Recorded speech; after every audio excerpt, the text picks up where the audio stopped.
श्रीमद् भागवत महात्म्य षष्ठ अध्याय सप्ताह यज्ञ की विधि। श्री सनकादि जी कहते हैं, नारद जी, अब हम आपको सप्ताह श्रवण की विधि बताते हैं। यह विधि प्रायः लोगों की सहायता और धन से साध्य कही गई है। पहले तो यत्नपूर्वक ज्योतिषी को बुलाकर मुहूर्त पूछना चाहिए तथा विवाह के लिए जिस प्रकार धन का प्रबंध किया जाता है उस प्रकार ही धन की व्यवस्था इसके लिए करनी चाहिए। कथा आरंभ करने में भाद्रपद, आश्विन, कार्तिक, मार्गशीर्ष, आषाढ़ और श्रावण ये 6 महीने श्रोताओं के लिए मोक्ष की प्राप्ति के कारण है। देवर्षे, इन महीनों में भी भद्रा, व्यतिपात आदि कुयोगों को सर्वथा त्याग देना चाहिए तथा दूसरे लोग जो उत्साही हो उन्हें अपना सहायक बना लेना चाहिए। फिर प्रयत्न करके देश देशांतरों में यह संवाद भेजना चाहिए कि यहाँ कथा होगी। सब लोगों को सपरिवार पधारना चाहिए। जो स्त्री और शूद्रादि भगवत कथा एवं संकीर्तन से दूर पड़ गए हैं उनको भी सूचना हो जाए, ऐसा प्रबंध करना चाहिए। देश देश में जो विरक्त वैष्णव और हरिकीर्तन के प्रेमी हो उनके पास निमंत्रण पत्र अवश्य भेजे। उसे लिखने की विधि इस प्रकार बताई गई है। महानुभावों, यहाँ 7 दिन तक सत्पुरुषों का बड़ा दुर्लभ समागम रहेगा और अपूर्व रसमयी श्रीमद् भागवत की कथा होगी। आप लोग भगवद रस के रसिक हैं, अतः श्री भागवतामृत का पान करने के लिए प्रेम पूर्वक शीघ्र ही पधारने की कृपा करें। यदि आपको विशेष अवकाश न हो तो भी एक दिन के लिए तो अवश्य ही कृपा करनी चाहिए, क्योंकि यहाँ का तो एक क्षण भी अत्यंत दुर्लभ है। इस प्रकार विनय पूर्वक उन्हें निमंत्रित करें और जो लोग आए उनके लिए यथोचित निवास स्थान का प्रबंध करें। कथा का श्रवण किसी तीर्थ में, वन में अथवा अपने घर भी अच्छा माना गया है। जहाँ लंबा चौड़ा मैदान हो वही कथा स्थल रखना चाहिए। भूमि का शोधन, मार्जन और लेपन करके रंग बिरंगी धातुओं से चौक पूरे। घर की सारी सामग्री उठाकर एक कोने में रख दे। 5 दिन पहले से ही यत्नपूर्वक बहुत से बिछाने के वस्त्र एकत्र कर ले तथा केले के खंभों से सुशोभित एक ऊंचा मंडप तैयार कराए। उसे सब ओर फल, पुष्प, पत्र और चंदोवे से अलंकृत करे तथा चारों ओर झंडियां लगाकर तरह तरह के सामानों से सजा दे। उस मंडप में कुछ ऊंचाई पर 7 विशाल लोकों की कल्पना करे और उनमें विरक्त ब्राह्मणों को बुला बुलाकर बैठाए। आगे की ओर उनके लिए वहां यथोचित आसन तैयार रखे। इनके पीछे वक्ता के लिए भी एक दिव्य सिंहासन का प्रबंध करे। यदि वक्ता का मुख उत्तर की ओर रहे तो श्रोता पूर्वाभिमुख होकर बैठे और यदि वक्ता पूर्वाभिमुख रहे तो श्रोता को उत्तर की ओर मुख करके बैठना चाहिए अथवा वक्ता और श्रोता को पूर्वमुख होकर बैठना चाहिए। देश काल आदि को जानने वाले महानुभावों ने श्रोता के लिए ऐसा ही नियम बताया है। जो वेद शास्त्र की स्पष्ट व्याख्या करने में समर्थ हो, तरह तरह के दृष्टांत दे सकता हो तथा विवेकी और अत्यंत निष्प्रिय हो, ऐसे विरक्त और विष्णु भक्त ब्राह्मण को वक्ता बनाना चाहिए। श्रीमद् भागवत के प्रवचन में ऐसे लोगों को नियुक्त नहीं करना चाहिए जो पंडित होने पर भी अनेक धर्मों के चक्कर में पड़े हुए स्त्री लंपट एवं पाखंड के प्रचारक हो। वक्ता के पास ही उसकी सहायता के लिए एक वैसा ही विद्वान और स्थापित करना चाहिए, वह भी सब प्रकार के संशयों की निवृत्ति करने में समर्थ और लोगों को समझाने में कुशल हो। कथा प्रारंभ के दिन से एक दिन पूर्व व्रत ग्रहण करने के लिए वक्ता को क्षौर करा लेना चाहिए तथा अरुणोदय के समय श्रौच से निवृत्त होकर अच्छी तरह स्नान करे और संध्यादि अपने नित्य कर्मों को संक्षेप से समाप्त करके कथा के विघ्नों की निवृत्ति के लिए गणेश जी का पूजन करे। तदनंतर पितृगण का तर्पण कर पूर्व पापों की शुद्धि के लिए प्रायश्चित करे और एक मंडल बनाकर उसमें श्रीहरि को स्थापित करे। फिर भगवान श्री कृष्ण को लक्ष्य करके मंत्रोच्चारण पूर्वक क्रमशः षोडशोपचार विधि से पूजन करे और उसके पश्चात प्रदक्षिणा तथा नमस्कार आदि कर इस प्रकार स्तुति करे। करुणा निधान, मैं संसार सागर में डूबा हुआ और बड़ा दीन हूँ। कर्मों के मोहरूपी ग्राह ने मुझे पकड़ रखा है। आप इस संसार सागर से मेरा उद्धार कीजिए। इसके पश्चात धूप दीप आदि सामग्रियों से श्रीमद् भागवत की बड़े उत्साह और प्रीतिपूर्वक विधि विधान से पूजा करे। फिर पुस्तक के आगे नारियल रखकर नमस्कार करे और प्रसन्नचित्त से इस प्रकार स्तुति करे, श्रीमद् भागवत के रूप में आप साक्षात श्री कृष्णचंद्र ही विराजमान है। नाथ, मैंने भवसागर से छुटकारा पाने के लिए आपकी शरण ली है। मेरा यह मनोरथ आप बिना किसी विघ्न बाधा के सांगोपांग पूरा करें। केशव, मैं आपका दास हूँ। इस प्रकार दीन वचन कहकर फिर वक्ता का पूजन करे, उसे सुंदर वस्त्राभूषणों से विभूषित करे और फिर पूजा के पश्चात उसकी इस प्रकार स्तुति करे। शुक स्वरूप भगवान, आप समझाने की कला में कुशल और सब शास्त्रों में पारंगत हैं। कृपया इस कथा को प्रकाशित करके मेरा अज्ञान दूर करे। फिर अपने कल्याण के लिए प्रसन्नता पूर्वक उसके सामने नियम ग्रहण करे। कथा में विघ्न न हो इसके लिए 5 ब्राह्मणों को और वरण करे। वे द्वादशाक्षर मंत्र द्वारा भगवान के नामों का जप करे। फिर ब्राह्मण अन्य विष्णु भक्त एवं कीर्तन करने वालों को नमस्कार करके उनकी पूजा करे और उनकी आज्ञा पाकर स्वयं भी आसन पर बैठ जाए। जो पुरुष लोग संपत्ति, धन, घर और पुत्रादि की चिंता छोड़कर शुद्धचित्त से केवल कथा में ध्यान रखता है उसे इसके श्रवण का उत्तम फल मिलता है। बुद्धिमान वक्ता को चाहिए कि सूर्योदय से कथा आरंभ करके 3:30 पहर तक मध्यम स्वर से अच्छी तरह कथा बांचे। दोपहर के समय 2 घड़ी तक कथा बंद रखे। उस समय कथा के प्रसंग के अनुसार वैष्णवों को भगवान के गुणों का कीर्तन करना चाहिए, व्यर्थ की बातें नहीं करनी चाहिए। कथा के समय मलमूत्र के वेग को काबू में रखने के लिए अल्पाहार सुखकारी होता है, इसलिए श्रोता केवल एक ही समय हविष्यान्न भोजन करे। यदि शक्ति हो तो 7 दिन निराहार रहकर कथा सुने, अथवा केवल घी अथवा दूध पीकर सुखपूर्वक श्रवण करे, अथवा फलाहार या एक समय ही भोजन करे, जिससे जैसा नियम सुविधि से सध सके उसी को कथा श्रवण के लिए ग्रहण करे। मैं तो उपवासी की अपेक्षा भोजन करना अच्छा समझता हूँ, यदि वह कथा श्रवण में सहायक हो। यदि उपवास से श्रवण में बाधा पहुँचती हो तो वह किसी काम का नहीं। नारद जी, नियम से सप्ताह सुनने वाले पुरुषों के नियम सुनिए। विष्णु भक्त की दीक्षा से रहित पुरुष कथा श्रवण का अधिकारी नहीं है। जो पुरुष नियम से कथा सुने उसे ब्रह्मचर्य से रहना, भूमि पर सोना और नित्य प्रति कथा सप्ताह होने पर पत्तल में भोजन करना चाहिए। दाल, मधु, तेल, गरिष्ठ अन्न, भावदूषित पदार्थ और बासी अन्न, इनका उसे सर्वदा ही त्याग करना चाहिए। काम, क्रोध, मद, मान, मत्सर, लोभ, दम्भ, मोह और द्वेष को तो अपने पास भी नहीं फटकने देना चाहिए। वह वेद, वैष्णव, ब्राह्मण, गुरु, गोसेवक तथा स्त्री, राजा और महापुरुषों की निंदा से भी बचे। नियम से कथा सुनने वाले पुरुष को रजस्वला स्त्री, अंत्यज, मलेच्छ, पतित, गायत्रीहीन, द्विज, ब्राह्मणों से द्वेष करने वाले तथा देव को न मानने वाले पुरुषों से बात नहीं करनी चाहिए। सर्वदा सत्य, शौच, दया, मौन, सरलता, विनय और उदारता का बर्ताव करना चाहिए। धनहीन, क्षयरोगी, किसी अन्य रोग से पीड़ित, भाग्यहीन, पापी, पुत्रहीन और मुमुक्षु भी यह कथा श्रवण करे।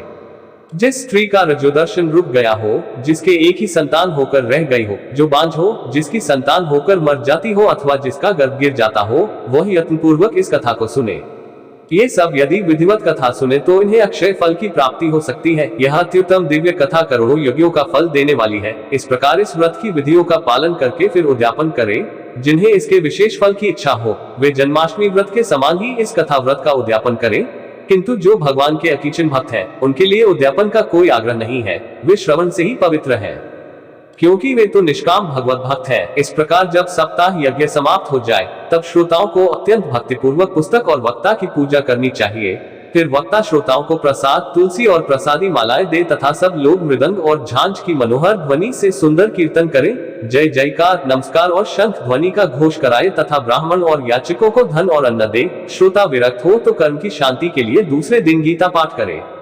गृहस्थ हो तो हवन करे। उस हवन में दशम स्कंद का एक एक श्लोक पढ़कर विधिपूर्वक खीर, मधु, घृत, तिल और अन्नादि सामग्रियों से आहुति दे, अथवा एकाग्रचित से गायत्री मंत्र द्वारा हवन करे, क्योंकि तत्वतः यह महापुराण गायत्री स्वरूप ही है। होम करने की शक्ति न हो तो उसका फल प्राप्त करने के लिए ब्राह्मणों को हवन सामग्री दान करे तथा नाना प्रकार की त्रुटियों को दूर करने के लिए और विधि में फिर जो न्यूनाधिकता रह गई हो उसके दोषों की शांति के लिए विष्णु सहस्रनाम का पाठ करे। उससे सभी कर्म सफल हो जाते हैं, क्योंकि कोई भी कर्म इससे बढ़कर नहीं है। फिर 12 ब्राह्मणों को खीर और मधु आदि उत्तम उत्तम पदार्थ खिलाए तथा व्रत की पूर्ति के लिए गौ और सुवर्ण का दान करे। सामर्थ्य हो तो 3 तोले सोने का सिंहासन बनवाए, उस पर सुंदर अक्षरों में लिखी हुई श्रीमद् भागवत की पोथी रखकर उसकी आवाहनादि विविध उपचारों से पूजा करे और फिर जितेंद्रिय आचार्य को उसका वस्त्र, आभूषण एवं गंधादि से पूजन कर दक्षिणा के सहित समर्पण कर दे। यो करने से वह बुद्धिमान दाता जन्म मरण के बंधनों से मुक्त हो जाता है। यह सप्ताह पारायण की विधि सब पापों की निवृत्ति करने वाली है। इसका इस प्रकार ठीक ठीक पालन करने से यह मंगलमय भागवत पुराण अभीष्ट फल प्रदान करता है तथा अर्थ, धर्म, काम और मोक्ष चारों की प्राप्ति का साधन हो जाता है, इसमें संदेह नहीं। सनकादि कहते हैं, नारद जी, इस प्रकार तुम्हें यह सप्ताह श्रवण की विधि हमने पूरी पूरी सुना दी, अब और क्या सुनना चाहते हो। इस श्रीमद् भागवत से भोग और मोक्ष दोनों ही हाथ लग जाते हैं। सूत जी कहते हैं, शंकर जी, यो कहकर महामुनि सनकादि ने 1 सप्ताह तक विधिपूर्वक इस सर्व पाप नाशिनी, परम पवित्र तथा भोग और मोक्ष प्रदान करने वाली भागवत कथा का प्रवचन किया। सब प्राणियों ने नियम पूर्वक इसे श्रवण किया। इसके पश्चात उन्होंने विधिपूर्वक भगवान पुरुषोत्तम की स्तुति की। कथा के अंत में ज्ञान, वैराग्य और भक्ति को बड़ी पुष्टि मिली और वे तीनों एकदम तरुण होकर सब जीवों का चित्त अपनी ओर आकर्षित करने लगे। अपना मनोरथ पूरा होने से नारद जी को भी बड़ी प्रसन्नता हुई। उनके सारे शरीर में रोमांच हो आया और वे परमानंद से पूर्ण हो गए। इस प्रकार कथा श्रवण कर भगवान के प्यारे नारद जी हाथ जोड़कर प्रेमगद वाणी से सनकादि से कहने लगे। नारद जी ने कहा, मैं धन्य हूँ, आप लोगों ने करुणा करके मुझे बड़ा ही अनुग्रहित किया है। आप मुझे सर्वपापहारी भगवान श्रीहरि की ही प्राप्ति हो गई। तपोधनो, मैं श्रीमद् भागवत श्रवण को ही सब धर्मों से श्रेष्ठ मानता हूँ, क्योंकि जिसके श्रवण से वैकुंठ गोलोक विहारी श्री कृष्ण की प्राप्ति होती है। सूत जी कहते हैं, शंकर जी, वैष्णव श्रेष्ठ नारद जी वो कह ही रहे थे कि वहां घूमते फिरते योगेश्वर सुखदेव जी आ गए। कथा समाप्त होते ही व्यासनंदन श्री सुखदेव जी वहां पधारे। 16 वर्ष की सी आयु आत्मलाभ से पूर्ण ज्ञान रूपी महासागर का संवर्धन करने के लिए चंद्रमा के समान वे प्रेम से धीरे धीरे श्रीमद् भागवत का पाठ कर रहे थे। परम तेजस्वी श्री सुखदेव जी को देखकर सारे सभासद झटपट खड़े हो गए और उन्हें एक ऊंचे आसन पर बैठाया। फिर देवर्षि नारद जी ने उनका प्रेम पूर्वक पूजन किया। उन्होंने सुखपूर्वक बैठकर कहा, आप लोग मेरी निर्मल वाणी सुनिए। श्री सुखदेव जी कहते हैं, रसिक एवं भावुक जन, यह श्रीमद् भागवत वेदरूप कल्प वृक्ष का परिपक्व फल है। श्री सुखदेव रूप शुभ के मुख का संयोग होने से अमृत रस से परिपूर्ण है। यह रस ही रस है, इसमें न छिलका है न गुठली। यह इसी लोक में सुलभ है। जब तक शरीर में चेतना रहे तब तक आप लोग बार बार इसका पान करें। महामुनि व्यासदेव ने श्रीमद् भागवत महापुराण की रचना की है। इसमें निष्कपट निष्काम परम धर्म का निरूपण है। इसमें शुद्ध अंतःकरण सत्पुरुषों के जानने योग्य कल्याणकारी वास्तविक वस्तु का वर्णन है, जिससे तीनों तापों की शांति होती है। इसका आश्रय लेने पर दूसरे शास्त्र अथवा साधन की आवश्यकता नहीं रहती। जब कभी पुण्यात्मा पुरुष इसके श्रवण की इच्छा करते हैं, तभी ईश्वर अविलंब उनके हृदय में अवरुद्ध हो जाता है।